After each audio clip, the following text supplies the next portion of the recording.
Bismillah walhamdulillah wassalatu wassalamu ala rasulillah Sayyidina Muhammad ibn Abdillah wa ala alihi wa sahbihi wa mawalah amma ba'du.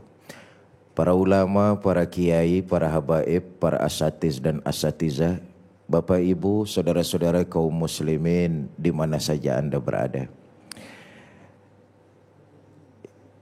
Sejarah mencatat bahwa 1 tahun sebelum Nabi hijrah terjadi peristiwa Isra dan Mi'raj. Yang melatar belakangi adalah ulama sepakat bahwa tahun-tahun itu disebut dengan Amul Huzni, tahun kesedihan. Kurang ngajarnya kaum kafir Quraisy merintangi dakwah yang dilakukan oleh baginda Nabi. Ejekan, hinaan, bulian, cacian, sampai kepada penyiksaan zahir. Bahkan sejarah mencatat beberapa kali baginda Nabi diatur dan direkayasa untuk dilenyapkan nyawanya. Itu bentuk dari kekurang ajaran kaum kafir Quraisy merintangi dakwah baginda Nabi. Maka tahun itu disebut dengan Amul Huzni, tahun yang penuh dengan musibah dan bencana karena kaum kafir Quraisy kelewatan kurang ajarnya menentang junjungan kita baginda Nabi besar Muhammad sallallahu alaihi wasallam. Di sisi lain ujian kepada Nabi datang bertali-tali. Tidak cuma dengan umat yang bandel dan kurang ajar, tapi satu-satu orang-orang yang membackup perjuangan baginda Nabi dipanggil oleh Allah Subhanahu wa taala. Istri beliau Siti Khadijah radhiyallahu anha, sebelum orang lain beriman, istri Nabi beriman lebih dulu.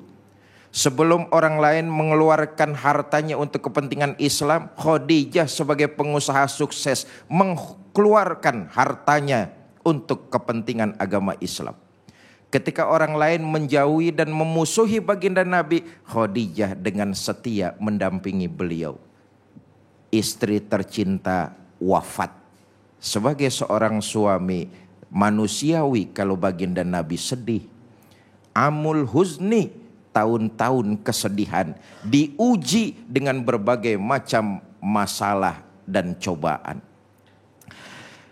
Bapak Ibu saudara-saudara, memang peristiwa Isra dan Mi'raj harus dipahami dengan nilai-nilai keimanan.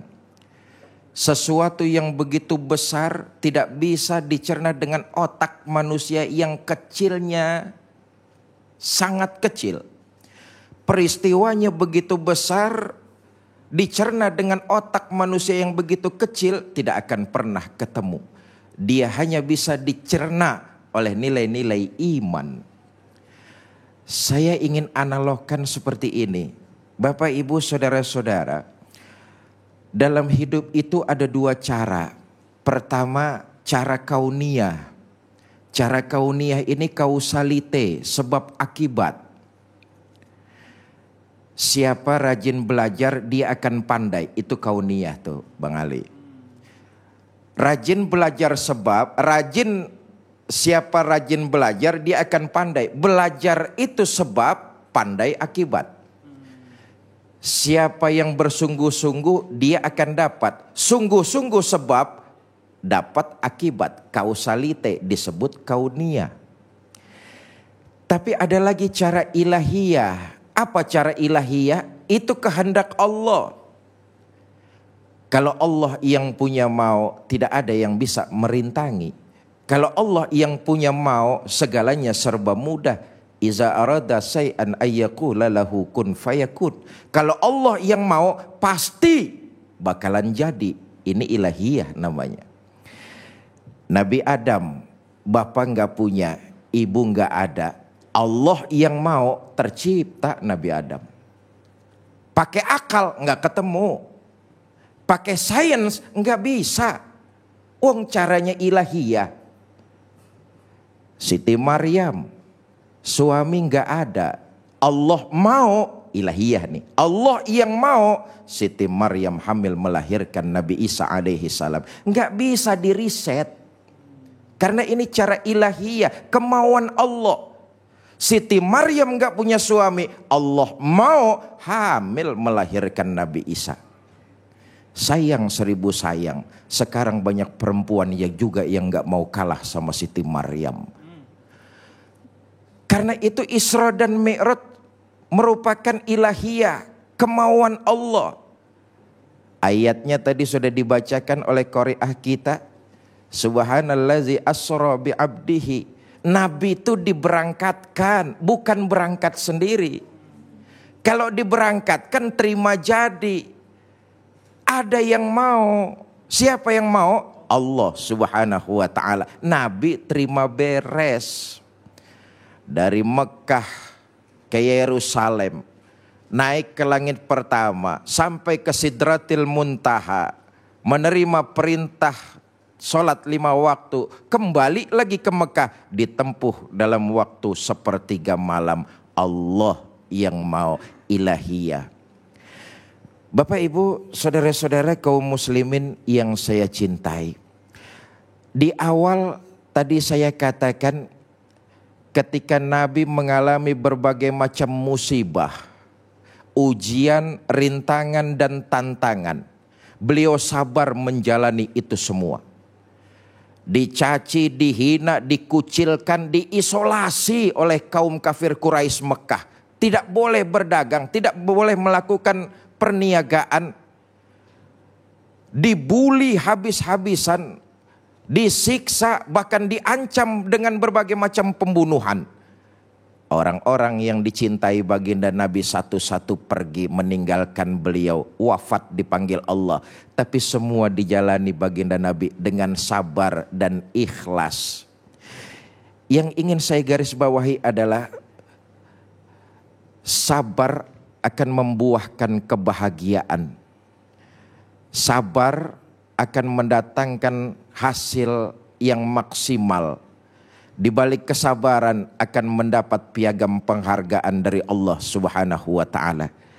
Karena itu belakangan ini sebagai sebuah bangsa kita juga sedang diuji dengan masalah yang juga sangat berat, yaitu penyebaran virus corona yang ini sudah menjadi pandemik dunia. Virus ini penyebarannya begitu masif, hampir kurang lebih 187 negara sudah terpapar oleh virus tersebut. Bercermin dari sejarah perjalanan baginda Nabi menghadapi musibah, beliau sabar dan ikhlas. Sekarang bagaimana kita umat Islam di Indonesia menghadapi musibah? Sabar dan ikhlas tentunya. Saudara, sabar di sini bukan berarti kita rakyat Indonesia diem, ayem-ayem, delohom, tidak ada ikhtiar sama sekali. Karena itu sekarang momennya kita bangsa Indonesia bahkan dunia untuk bersatu padu melawan virus corona ini. Bagaimana caranya? Agama sudah memberikan tuntunan atiullah wa atiur rasul wa ulil amri minkum. Taatlah kamu kepada Allah dan Rasulnya. Jalankan agama dengan totalitas. Kemudian taatlah kamu dengan pemimpin-pemimpin kamu selama mereka tidak bermaksiat kepada Allah Subhanahu wa ta'ala. Sekarang ini pemerintah kita bukan cuma sekedar pemerintah. Pemerintah sudah mengeluarkan apa yang disebut social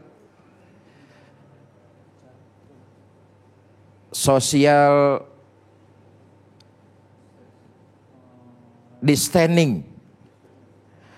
Artinya kita disuruh menjaga jarak di antara sesama kita. Pemerintah sudah mengeluarkan berbagai macam peraturan untuk mencegah penularan ini agar tidak lagi masif. Ini bukan cuma sekedar tugas pemerintah. Ini semua adalah musibah kita bersama, diperlukan kesadaran. Nah ini lagi-lagi, sabar itu merupakan ikhtiar. Di antara ikhtiar kita, kita rakyat, kita masyarakat, kita warga, dengan sabar itu artinya ikhtiar, memunculkan kesadaran untuk memproteksi diri.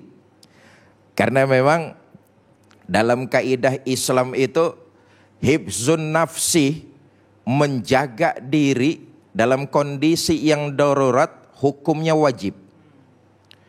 Menjaga diri dan menjaga kemaslahatan orang lain hukumnya wajib. Karena itu bagaimanapun bagusnya program pemerintah dalam menyetop penyebaran virus corona di negara kita, kalau rakyatnya masih kurang sadar, berkerumun di tempat keramaian, tidak mau menjaga kebersihan dan kesehatan, ini pun nanti akan sama sekali jauh panggang dari api yang tidak sesuai sebagaimana yang diharapkan oleh kita semua.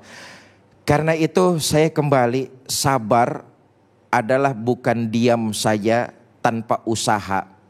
Kita masyarakat, rakyat sabar disuruh berikhtiar, berusaha. Bagaimana caranya? Hifzun nafsi. Yang pertama, menjaga kebersihan, karena itu pangkal kesehatan.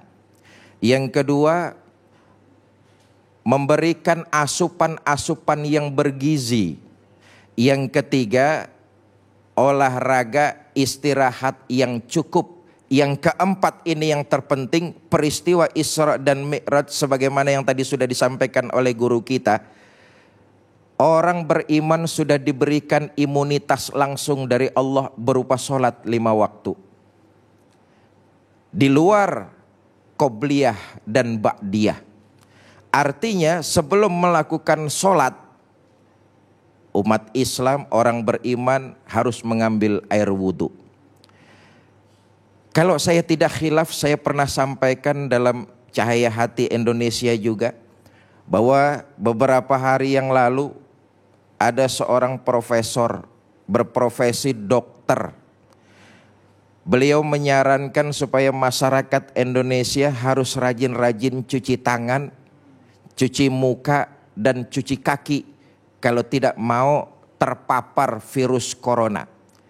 Kita balik dengan peristiwa Isra dan Mi'raj 15 abad yang lalu, turunnya perintah sholat. Bukankah kita sudah diajarkan oleh baginda Nabi untuk ngambil air wudhu yang baik dan benar?